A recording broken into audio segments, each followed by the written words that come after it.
Hello mga kakons! Kamusta mos? Nagsipag-sipagan ng lola nyo kay wala ang mga amo for today's video. Wala ang mga amo mga jay. Kaya it's time to make kuskus diris kusina. Amo nakapag-kuskus na ba mo din ha? May diri kay magkuskus ta na ay dollar kahit papano. Makabayad rata sa itong mga utang, makapalitag sa kilong bugas Pilipinas o ano ba. Pero unsa ba, magamay ug madako ang sweldo kay parang ganun din naman. Pero at least may may every month na inaasahan ba. Yung iba ayaw nila magungkong kasi nga tatakot sila sa termination. Which is, totoo naman may termination talaga dito. Pero pag yan lagi iniisip nyo, parang ako noon, hindi sana ako magbungkong ngayon. Kasi iniisip ko lagi dati, baka ma-terminate ako, baka masayang lang yung gastos ko. Oo, makakagastos ka naman talaga kasi medical mo dito. Pero normal yun kasi ganun talaga ang nila dito. Ganun talaga dito pag sa Hong Kong. Hindi tulad sa Middle East na sagot lahat ng agency.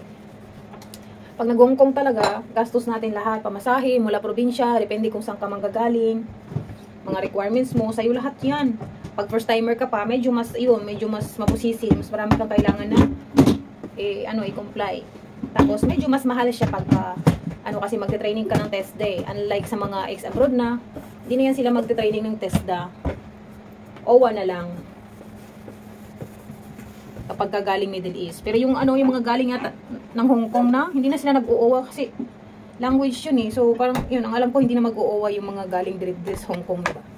So yung mga gusto mag-Hong Kong, pag-try mo pay, mag-try lang good mo pay. Di man sa ingon ang uban kasi ayaw nila kasi nga sa bahay lang, katulong lang, wala tayong magawa. Marami din naman na marami din na mga magaganda ang trabaho nila sa Pilipinas pero pinagpalit nila dito sa pagdi-DH dito sa ibang bansa. Kasi nga doon, kahit na may mga professional sila, pero hindi ganun kalakihan yung sinisweldo nila. Tsaka hindi rin permanente. Hindi rin permanente, ganun. Na-try ko na rin naman yan sa, sa Manila. So, wala naman talaga yan sa, kung kahit na may pinag-aralan ka o Hindi ko naman sinasabi na porque, na hindi kailangan na graduate o kung pwede, meron ka ng dalawa, diploma, tsaka diskarte. Mas maganda kung pagsamahin yun. Wala tayo. Wala tayong naging diploma. Kaya, diskarte na lang. Mabuhi lang ba? Ano na naman na siya kadali good. So, sa mga takot mag-Hong Kong, dili dyan mo makapag-Hong Kong. Actually, kung tutusin, yung yung kag-Hong Kong, saka yung sa Middle East, yung sweldo doon, yung nag-iipon ko, yung mga nagiging linis ko na sahod dito tsaka doon. Parang parehas lang. Yung nga lang, kagandahan dito sa Hong Kong, may day off. Tapos napakaganda talaga ng ng policy dito sa Hong Kong. Ganda ng batas nila dito. Sobrang napaka-fair. Wala akong masabi. Kahit nung una ko pa lang dito mga as in, may na-encounter nga ako mga Pilipinan. Nag-away doon sa sa Leksang. Tapos, nagsakita na talaga sila. Wala pang 2 minutes. Wala pa talagang 2 minutes nung may tumawag ng polis. Ay, andyan na agad yung mga pulis, mga siguro sa atin, kahit nagjumbaga na nangyayari na mga bungi na lang ang agi. Abot na lang ospital, wapay kuan. Wapay pulis nga moabot. Ana ba, dali ka kay sila mo action diri as in. Ang ingay ng fan.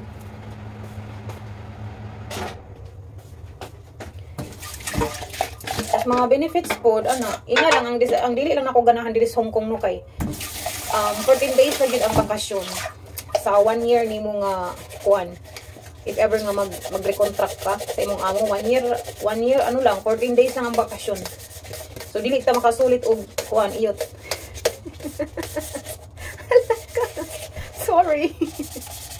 Tinuod man pod. Dili gid makasulit og kuan, ana-ana kay 14 days ra. Tapos balik diri. Magre-contract ka, pero kung hindi, want to sawa ka muna, ana ra na siya. So, ngabot na makuan sa ansa oy non sa ko. Kung asa-asa naman ko ning abot na istorya.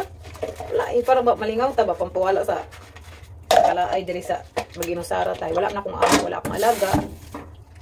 Kasi di ko sila diri manihapon unya. So lubos-lubosin natin ang time, mapakapagdaldal tayo.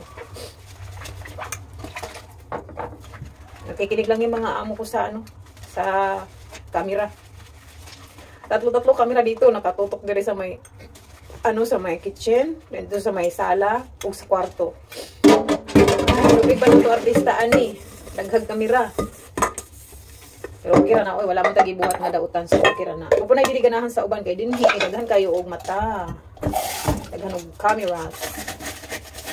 Sa Saudi, mag-unom na lang ko katuig dito, wag ko kasulay og kuan. Nung paalis na lang ako, parang may bago na yata sila na katulong. Nung may pumalit na sa akin, naglagay na ng CCTV mga amo ko. Pero wala na. Basta dahol na kontrata ko sa mga amo ko nung nasa Saudi ako, wala. Di ako nakaranas ng CCTV. Dito lang. Pero okay lang. Aware naman ako sa mga ganun dito. Aware na ako. Bago ako nag-Hong Kong, nag-research talaga muna ako.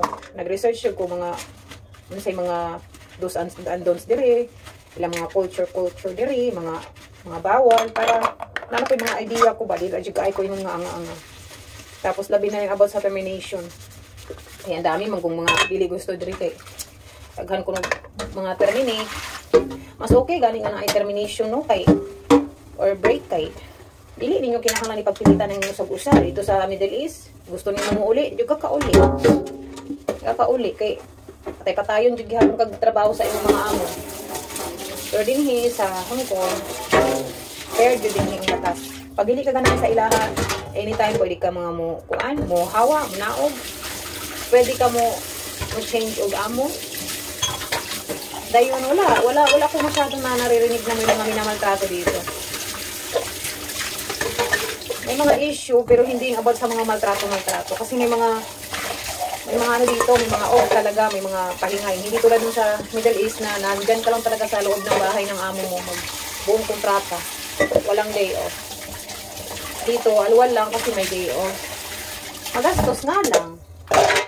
Pero normal lang magastos ta. Ang importante, natay peace of mind. Baka may me time tayo pag abot sa day off. Mong dili ra kay ta ma-homesick diri sa Hong Kong.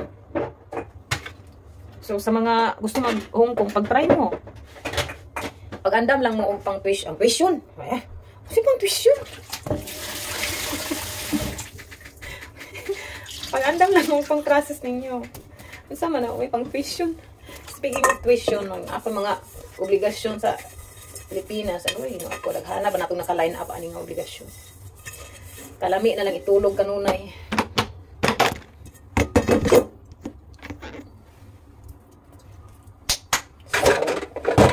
Manamang ko ani mag-vacuum na pog ko.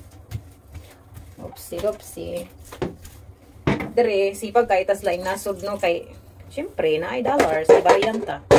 Pero sa Pilipinas, okay ra. Makapalit lang ta og ginamos. Pwede na ta magharay-haray. Huwag mo daw, magharay-haray. Alam sa mali. Saan oras sa 4? Alas 2 na. Sige apong ko daldal ani. Mahuman ko ani. Unya ng alas 6. Kami katulog ay pero pigilan kay basin maabot kalit ng mga amo. Ingon kag abaw, patulog-tulog ka ha. Kami nagtrabaho, ikaw diha patulog-tulog, terminate ka day. Huwag naman. Hindi naman ganun siguro yung mga amo ko. Ay nako, linisin natin ito bago ako magbakasyon. Layo pa naman yung bakasyon ko, pero siyempre, ana mo na itong arrange ni mga gamit diri. Para wala silang masabi. Yung iba, gabi ko nagagawin para makita talaga ni amo na ginawa ko. Sure. Pasip-sip tayo po. Ana, ro na diskarte ko. Ana, ro na diskarte, bye. Huwag masyadong pagurin ang sarili. Manak ko. So, mag-start na po ko sa akong next nga trabaho. Ayan. Huwag kabalo kung saan ako yung mga expire nga kuan. Tea. Na may ginabuhat sa mga expire nga tea. Uy, nalimot man ko kung sa to na ako nakita sa video ba. Sundugong to na po niya. Sige na, babay na mga miyo. Niyan ako magdaldal na po ha.